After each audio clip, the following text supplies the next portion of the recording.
Руки скованы наручниками, лицо подсудимая прикрыла сама. Стыдно. 4 месяца назад Евгения Рябова с ножом напала на фельдшера. Криков ничего не было, все спокойно было.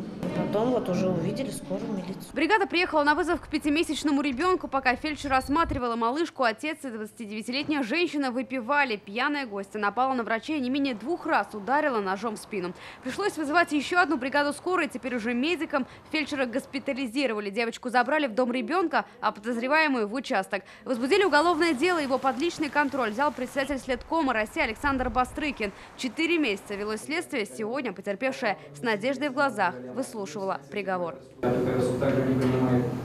6 лет колонии общего режима, еще 150 тысяч за моральный вред. Таков вердикт судьи. Приговор мы этот ждали в связи с участившимися случаями нападения на медиков.